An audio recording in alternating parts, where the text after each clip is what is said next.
Welcome back to my channel Vini's voice fresh visit அதோட இன்றைக்கான recipe என்னென்னு பார்த்தீங்கன்னா ஃபுல் அண்ட் ஃபுல் ப்ரோட்டீன் இருக்கக்கூடிய இந்த சுண்டல் ரெசிபி தான், குழம்பு தான். அதுவும் ஜஸ்ட் 15 மினிட்ஸ்க்குள்ளே செய்யக்கூடிய ரெசிபி தான். அண்ட் வீடியோக்குள்ளே போகிறதுக்கு முன்னாடி என்னோட வீடியோ ஃபஸ்ட் டைம் பார்க்குறீங்கன்னு நினச்சி மறக்காமல் சப்ஸ்கிரைப் பண்ணிக்கோங்க. வாங்க வீடியோக்குள்ளே போயிடலாம். ஃபர்ஸ்ட் பார்த்தீங்கன்னா ஒரு பேனில் எண்ணெய் ஆட் பண்ணிக்கோங்க. எண்ணெய் காஞ்சதுக்கப்புறம் ஒரு 3 போல் பெரிய வெங்காயம் வந்து உள்ளே கட் பண்ணி ஆட் பண்ணிவிட்டு நல்லா லைட் ப்ரௌன் ஆகிற வரைக்கும் நல்லா அதை டீப் ஃப்ரை பண்ணிக்கோங்க. ரொம்ப கருக வைக்க வேண்டாம், இந்த மாதிரி ஒரு மீடியம் கலரில் இருந்தால் ஓகே. அதுக்கப்புறம் ஒரு ப்ரெஷர் குக்கரில் நம்ம ஊற வச்சு எடுத்துருக்க, அதாவது ஓவர் நைட் ஊற வச்சு எடுத்துருக்க சுண்டல் ஆட் பண்ணிவிட்டு ஒரு 2 மீடியம் சைஸ் தக்காளி ஆட் பண்ணிக்கோங்க. தக்காளி ரொம்ப வேண்டாம், அப்புறம் ஒரு மாதிரி புளிச்ச மாதிரி இருக்கும் அந்த டேஸ்ட்டு.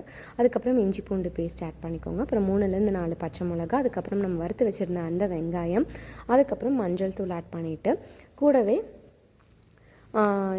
2 போல் ஏலக்காய் ஆட் பண்ணி, அப்புறம் வேணுங்கிற அளவு மிளகாத்தூள் ஆட் பண்ணிக்கோங்க.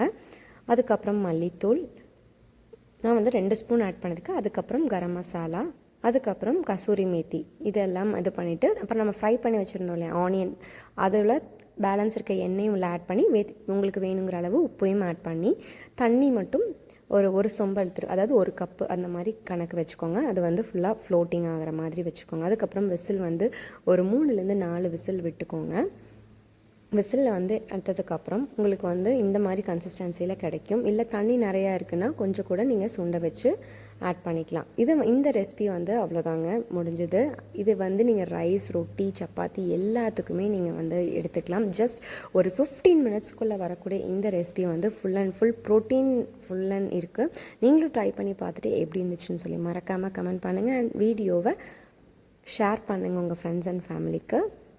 இந்த மாதிரி மோர் வீடியோஸ் வேணும் என்னோட சேனலை மறக்காமல் சப்ஸ்கிரைப் பண்ணிக்கோங்க. பக்கத்தில் இருக்க பெல் ஐக்கானை ப்ரெஸ் பண்ணாதான் நான் போடுற வீடியோஸோட நோட்டிஃபிகேஷன்ஸ் உங்களுக்கு டான்னு கிடைக்கும். See you, bye, stay tuned.